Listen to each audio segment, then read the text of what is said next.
At UMC, access to your health care is only a call away.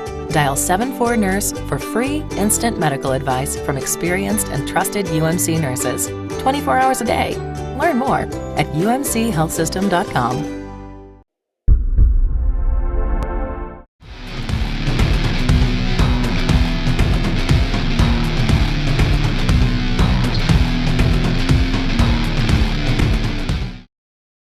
And welcome in everyone to RedRaiders.com. I am Zach Long, that is Don Williams, and this is our Texas Tech Signing Day special. And Don Williams, 22 brand new shiny national letters of intent have rolled into the Texas Tech football office to go with 3 previous signees from the junior college level, so a class size of 25. And when you look at the composition of this class, it's easy to see they're trying to address immediate needs on this football team. That's right, Zach. Offensive line and defensive line in particular, and also defensive backs. Offensive line and defensive line, they needed guys who could play immediately, and that's very evident by the composition. They signed 4 defensive linemen. All 4 of those guys are junior college players. They signed 4 offensive linemen. 2 of those 4 are junior college players, so that's 6 out of your 8 new guys who are JUCOs. And then defensive backs, they needed a lot of them. They didn't really care where they came from. Total of 7.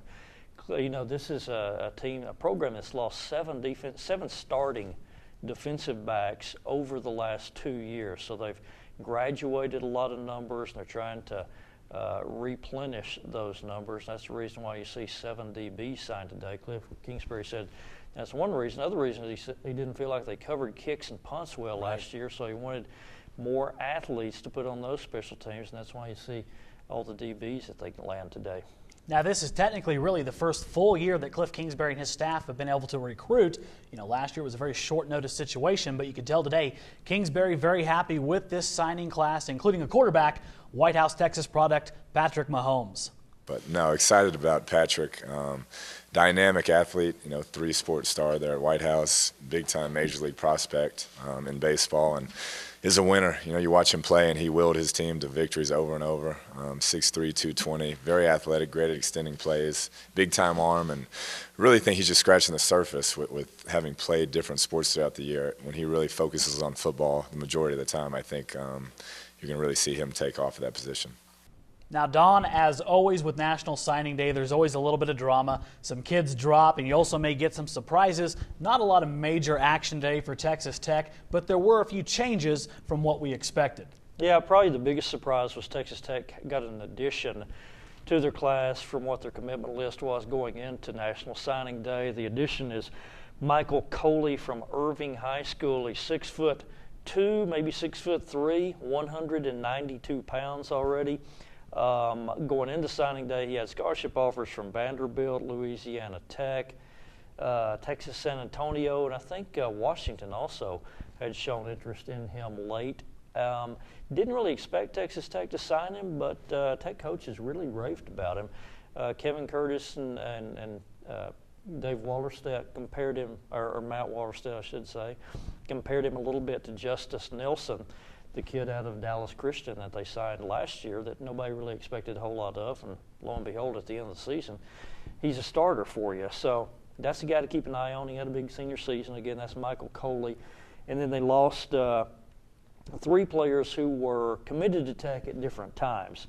Maybe the biggest surprise today was Jamarcus Howard, a cornerback from Coffeyville, Kansas Community College. Either didn't sign with Tech, or maybe Tech chose not to sign him. And then they also lost a couple of guys in the last week or two. Deontay Noel, offensive lineman from Cibolo Steel, was a guy who committed to Tech way early. Red Raiders wanted him to gray shirt, that is, delay his enrollment, not join the program until January. He didn't really want to do that, so he winds up signing with Oklahoma State on National Signing Day.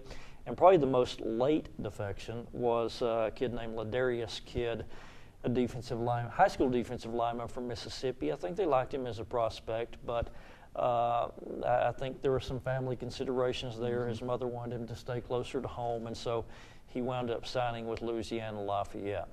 And mom can wreck shop on signing day. We've seen lots of stories happen on that, so you don't blame a kid for wanting to stay closer to his family. Now, someone who everyone was a little bit worried about down the stretch was Rika Levi, a massive individual from San Mateo College in San Francisco, California. 370 pounds, Don. Oregon showed interest late, but today no wavering from him as he signs with the Red Raiders. And he has a very interesting way of impressing people, doesn't he? Yeah, I mean, he's a massive individual. And apparently the coaches, when they went to visit him out in Hawaii, I believe it was, he showed to demonstrate his strength. He took it was not Hawaii. It was in California. And to demonstrate his strength, he took a California phone book and just ripped it in half. And apparently there are players on the team who had heard about that from the coaches, and so when he took his visit to Lubbock, the players wanted to see it. Show us the phone book trick.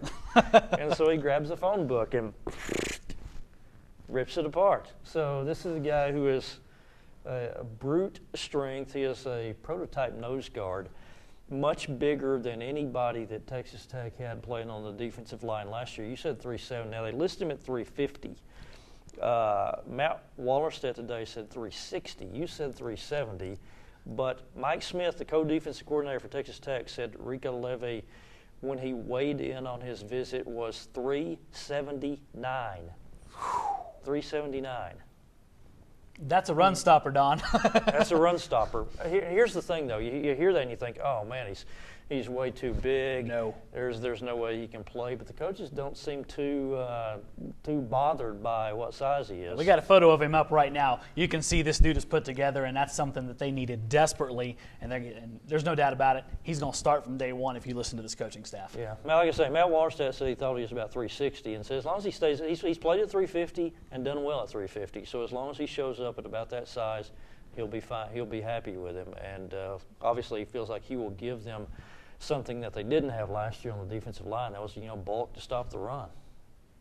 He's going to be a different mold than we've had at that position. He's a run stopper who's agile enough to rush the passer. 350 pounds. When he was on his visit here, he was ripping phone books in front of us, so kind of intimidating for our other players. But he's a special player and a big gift for us and a leader on and off the field. I think Texas Tech fans are going to love his personality, the energy he brings, and huge gift for us. And Don Williams continuing here with the defensive side of the football. We talked to a bunch of coaches today, among them Mike Smith, co-defensive coordinator for the Red Raiders, and linebackers are who he's responsible for. He was pretty glowing, very jovial when talking about a couple of his signees, chief among them Dakota Allen and Connor Wilson. Another kid that I love. He'll be a Raider. He'll be with me. Big, a lot like Terrence Bullitt was when he came in. He's a big, long, rangy kid. When you watch his highlight, I mean, he's going to hit the heck out of you now. He's another kid that's just tough, loves football. It actually gives me the goosebumps when I talk about this kid because I think he's going to have a really bright future here, and that's something that I wanted this class. Usually don't take Raiders. We usually find the safeties that overgrow, get too big, and they'll come to my room. But I wanted a kid this year that can play it all 4 years, and while he's here, so had one kid to get in the state of Texas or in the country, and that's who I wanted was Connor Wilson. And Don, Mike Smith, pretty excited. Yeah, linebackers was not a big need position for the Red Raiders this year. That's why they took only 2 of them. I think, though, Mike Smith is legitimately excited because Dakota Allen's the kind of guy who, even in a year when you don't need linebackers, he's a perfect prospect to plug in. You're talking to a kid who's 6'1", 225 pounds, going to state and wrestling in Class 5A. Mike Smith said he's an intimidating guy, whether it's on the football field or on the wrestling mat. He's a kid who had some impressive offers. The Oklahoma Sooners were after him. They battled TCU. TCU battled for him for a good while, and obviously they have a reputation for playing defense, and there were quite a few people that were after Dakota Allen. So it was big for Tech, not only to get him to commit early, but then to hang on to him for a bunch of months. And another person that the Red Raiders are very excited about, Nigel Bethel, a huge get for Kevin Curtis, goes into Miami. Booker T. Washington High School, national champion this year, according to one of those polls. Everybody wanted a shot at this kid, and Kevin Curtis held that relationship, and he signed with the Red Raiders today. Well, we've been talking since the spring, and he's a guy that, when I would reach out to on Facebook, he would always hit me back, and he would call me, and we would just talk, and I would talk about the plan. And when he got a chance to come on a visit, he saw that, we played with smaller corners, that guys that can run and make plays and do things like that. Now, he has a different speed than anybody I have, but we just talked about the plan and talked about my coaching style and how I am going to be on him technique-wise all the time, but the way that I do it, it's nothing that you want to listen and you want to be coached, and so he's a guy that I'm looking forward to playing early and having a great career here. Don, on paper, Nigel Bethel has the makings of a potential shutdown corner.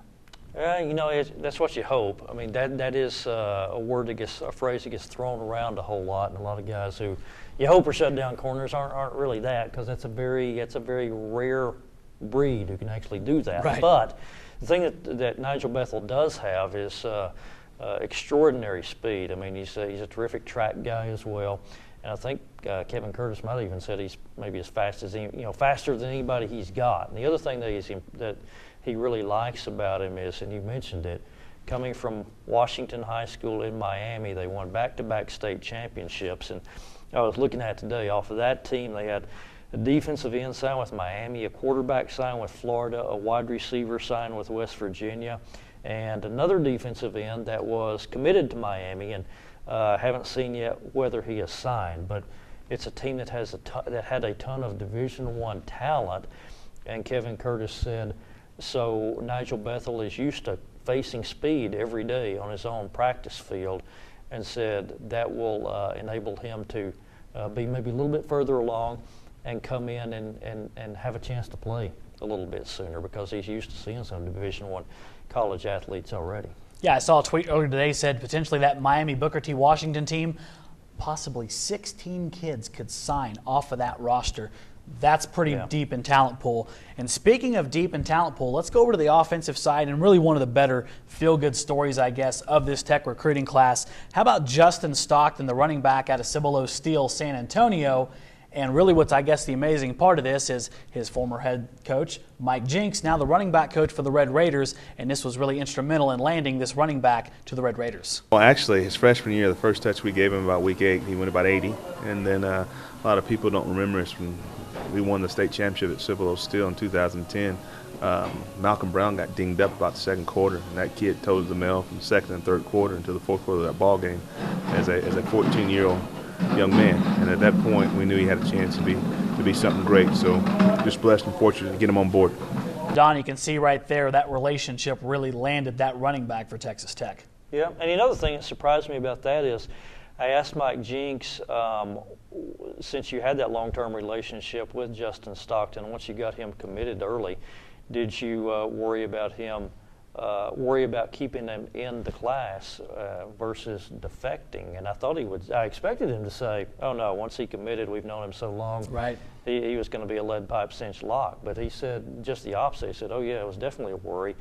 You worry about that for sure, because he had a terrific senior season, more than 2,000 yards for the second year in a row, fantastic highlights. And he said there were some schools that really stayed after him. He said Baylor really stayed with him all the way down to the end, was trying to get him to change his mind. And he's also a kid that folks might not realize, because Justin Stockton was so prominent for a prominent Texas program the last few years, that he is originally from Florida, did not move to Texas until 7th grade, and so there was some interest there, I think, on the Florida State and some of those schools as well. So he actually said that even though he has a great relationship with Justin Stockton and his family, said that he did kind of worry about making sure that Justin stayed with him all the way to the end.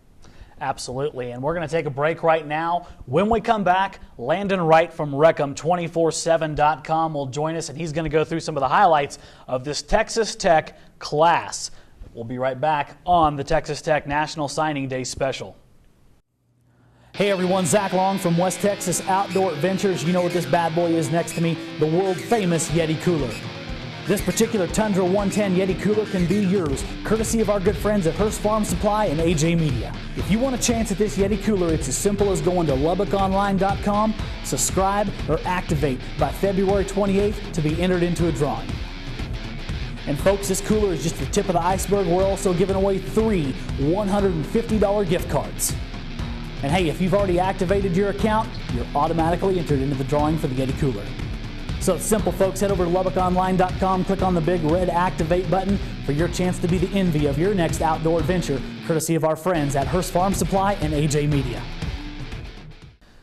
And welcome back, everyone, into our AJ Media Signing Day special. Joining me now, very privileged to have Landon Wright from Wreckham247.com. Landon is our guy who has been following this recruiting class for now a couple years, and it's kind of fun to see it come to fruition because this is really Cliff Kingsbury and his staff's first full year of a recruiting effort, and it's paying dividends. Yeah, this class, it's ranked by 24/7 Sports as the 37th best class in the nation. But when you look at it in terms of the needs that were addressed, especially in the secondary, offensive and defensive line, as far as what they need on campus for this next season, I think they're pretty satisfied with what they're bringing in. And I think the fans are going to see that pay off a little bit, especially the junior college kids they're bringing in. Those are guys that are going to play immediately. Yeah, Tech's set to bring in 9 junior college guys this year. A handful of defensive linemen, a couple defensive backs, a couple of offensive linemen, and then I think most people will probably remember Devin Lauderdale from last year. He's a wide receiver who was out of Houston in high school. He spent this last semester at Navarro Junior College, and he's a kid with offers from just about everywhere in the country. Speedy guy. I would probably expect to see him play immediately. Outstanding. Landon, right now what I want to go ahead and do is take a look at some of the top prospects on both sides of the football who we expect to send in that national letter of intent as the day moves along and into Thursday. Let's go ahead and look at the defensive players. Let's start first. The first name you have down here for me, Josh Keys. Okay, Josh Keys, he's a defensive back out of Mississippi Gulf Coast Community College, 6'2", 191 pounds. He can either be your safety, fill in for Trey Porter who left, or a lot of defensive coordinators, they really like the tall cornerbacks. So he's a guy that can play just about anywhere in the secondary. I assume he gets looked at safety first. He's a guy that had offers from, I want to say, Auburn, Texas A&M, Georgia, a lot of big-time schools. So he's a guy that, I would expect to see immediately, possibly even take that starting spot. This next guy on the list here, when you're talking about Rika, this is a guy who made people a little nervous last week. I think Oregon got in the door on him pretty hard, and Tech had to make a charge to get him solidified. Yeah, I think during the last half of the Big 12 schedule this year, the depth and then just the overall quality of the defensive line, became an issue as teams rushed for more than 200, sometimes close to 300 yards against Tech. I think just 4 or 5 straight games. But Rika Levi, he's a defensive tackle out of College of San Mateo in California, 6'2", 350 pounds, a guy that can just plug the hole immediately. He chose Tech over offers from Missouri, from Washington, and Oregon came on late. They offered him. He was set up to visit there this last weekend, and I guess he kind of had a miscommunication with the Oregon staff and decided, he was going to go ahead and cancel that visit and wants to be a Red Raider. And that's a big-time get for Texas Tech because he's a 4-star guy, rated 91 overall by 24/7 Sports, and another guy to look at to expect to see right away that possibly could even start as well. Outstanding. How about Nigel Bethel? Nigel Bethel is a guy that kind of surprised a lot of people. He's out of Miami Booker T. Washington, which is kind of the school in Miami. They won back-to-back state titles. I want to say 28 straight wins, or 26 or 28 straight wins.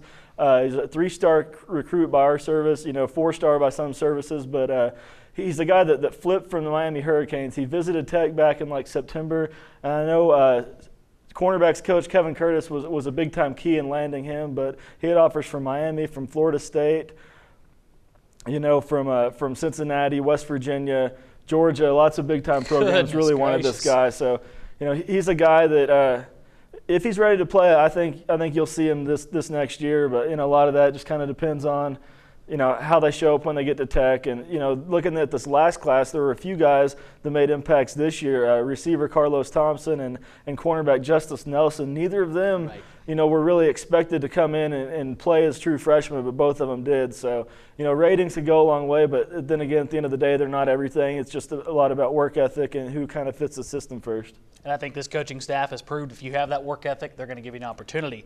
How about Peyton Hendricks? Peyton Hendricks, a guy that was kind of another surprise get for Texas Tech. He's a 6'3", 190-pound safety out of Bishop Dune Catholic in Dallas.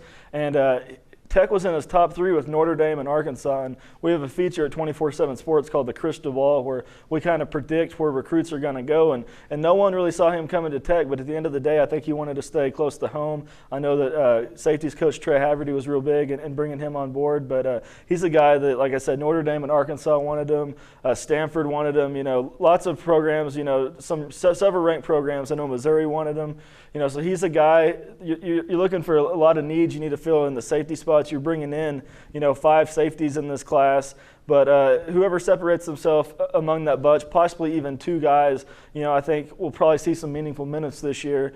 But then, in addition to those 2 guys, you might see more guys, play special teams, punt coverage, kickoff return, and stuff like that. But he'd probably be my pick out of the safety class, along with Keys, to maybe step in and make an impact immediately. Landon, let's close out our defensive prospects here with Dakota Allen. I put Dakota Allen as my 5th guy in this just because, he's a big-time get at linebacker. Tech only took 1 true linebacker in this class. He's a 6-foot, 220-pound guy. Oklahoma wanted him. TCU wanted him.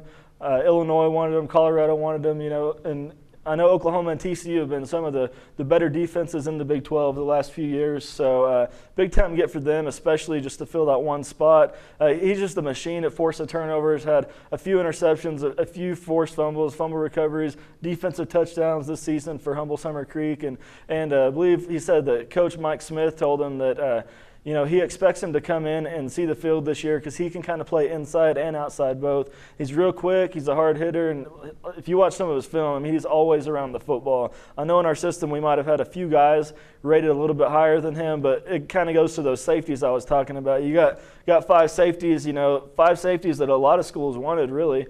And, you're probably not going to see all 5 of them, so I went ahead and went with linebacker for that last spot.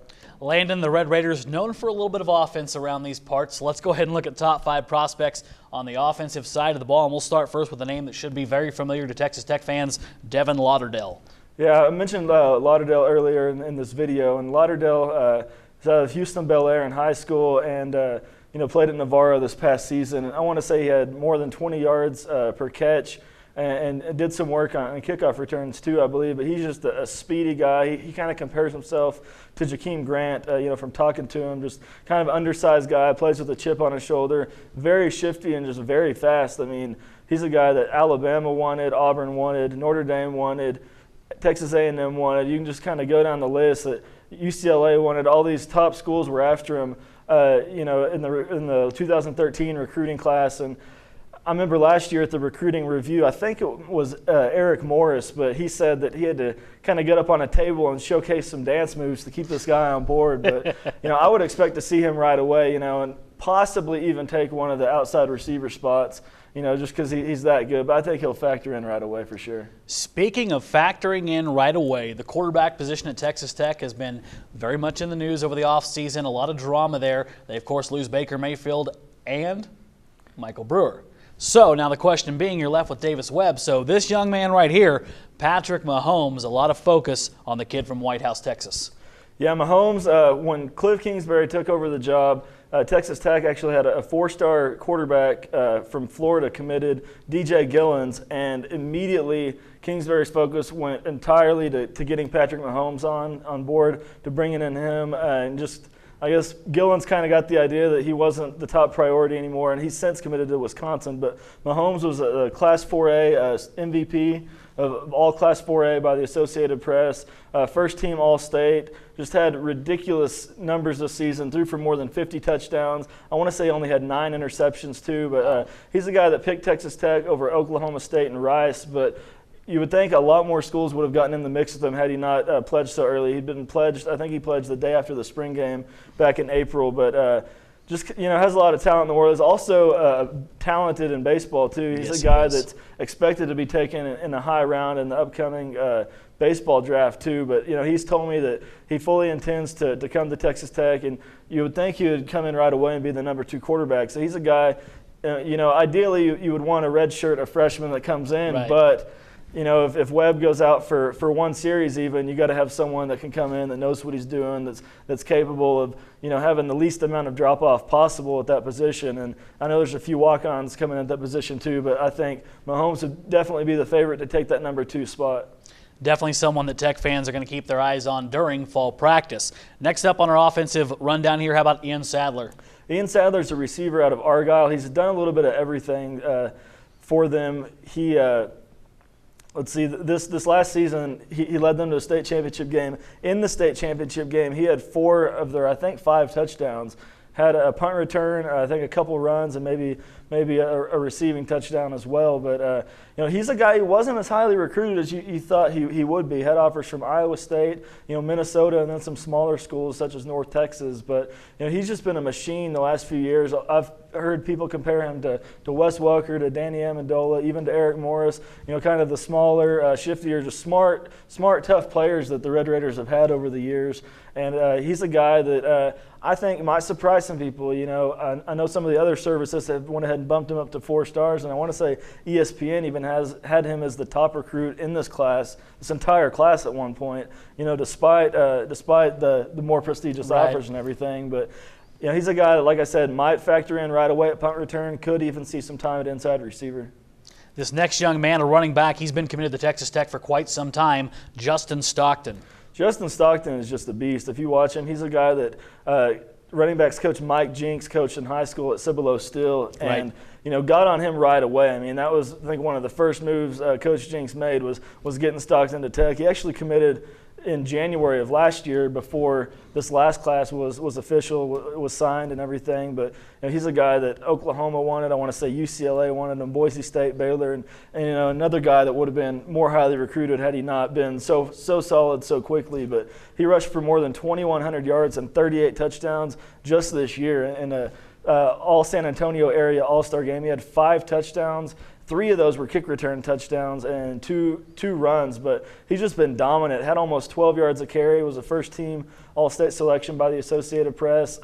Tech's kind of deep at running back with Williams coming back, with Washington coming back. We saw a little bit of Quentin White this last year, but Stockton is kind of a special talent that might break in, that you might want to get on the field soon. I mean, I think ideally you'd want to save him for the future, but if he can help the team right away, I think he will. Absolutely. And how about Dominique Robertson? Dominique Robertson, kind of, again, one of those guys.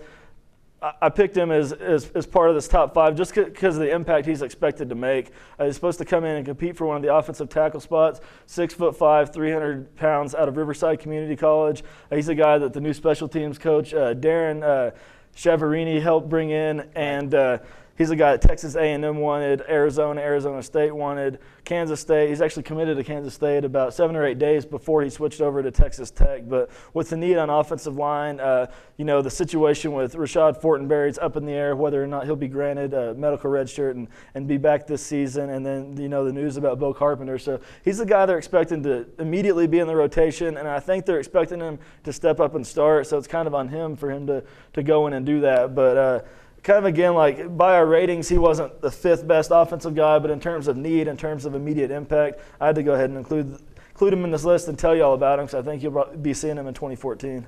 Folks, that is a wealth of information from Landon Wright. If you're not following this man on Twitter, what's your Twitter? What do you tell him? It's LW247. Go on Facebook, like our page, Reckham247. Almost immediately when we know something, we share it on all platforms to keep you all in the loop.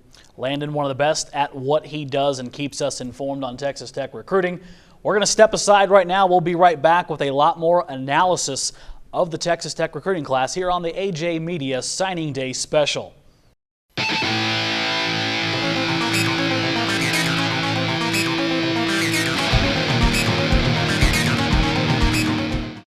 And welcome back, everyone, to the Texas Tech National Signing Day Special. Don Williams back with me again. And Don, interesting year for Texas Tech. A lot of things went to and far. You had some problems on the offensive line, some problems on the defense, a whole bunch of quarterbacks jumped ship.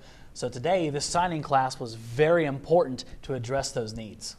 Yeah, and again, as we mentioned a little bit earlier, they went so big on multiple defense, a whole bunch of defensive backs, got a big group of 7 of those guys. So you expect that, you hope that 3 or 4 of those guys will turn into big time, 2, 3-year starters for you. And then I think the biggest need above all for this team was offensive and defensive linemen, and they addressed that situation with a whole bunch of guys who can play immediately, with 4 of them on the defensive side of the ball and 2 offensive linemen from the junior college ranks. And Lee Hayes actually made me do a double take today, because he said that Dominique Robertson, the offensive tackle from Riverside City College in California, has played left tackle his whole career, back to high school and everything, completely comfortable there, and said one of the things that helped get him to Tech was they promised him an opportunity to compete for the left tackle spot. And so Lee Hayes said that he had Bounce the idea off LaRaven Clark already of LaRaven, would you possibly go to right tackle,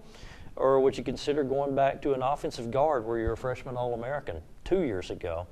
And we could possibly see that. I mean, I'm not necessarily predicting that, because that's what you're saying there is, okay, you're going to take a junior college offensive lineman that has not set foot on campus yet, and so you're going to plug him in at left tackle. But they're at least considering that possibility. You said it would be a great situation if you could have a dominant guy in LaRaven Clark playing guard and another guy who could handle left tackle, handle that edge. And so that'll be something that'll be interesting to watch as we get ready to move into the summer and preseason practice come August. There'll be a storyline to follow. And speaking of practice, there's this thing called spring practice, and from what we're hearing, we're less than a month away from that, Don, and some of these junior college kids that are already on campus, they're going to have a chance immediately to get themselves into a position to maybe start for this football team. Yeah, indications are that spring practice dates haven't been set yet, but it looks like they're going to start early March as opposed to after spring break, so it's going to be upon us maybe just about a month from now. A lot of stuff today. I got to get Don out of here because he has got a ton to write, and we're going to have all kinds of information. Already have it there, but a lot more coming today over at LubbockOnline.com, RedRaiders.com, LoneStarVarsity.com if you want to get some insight into some of our local high school athletes and where they're headed to play ball next year. A lot of stuff to get done today. I want to thank Landon Wright from Wreckham 24/7 for coming on the show. He is worth a wealth of information. Please follow him on Twitter. For now, though, that's going to wrap up our Texas Tech National Signing Day special. For Don Williams, I'm Zach Long, and this is RedRaiders.com.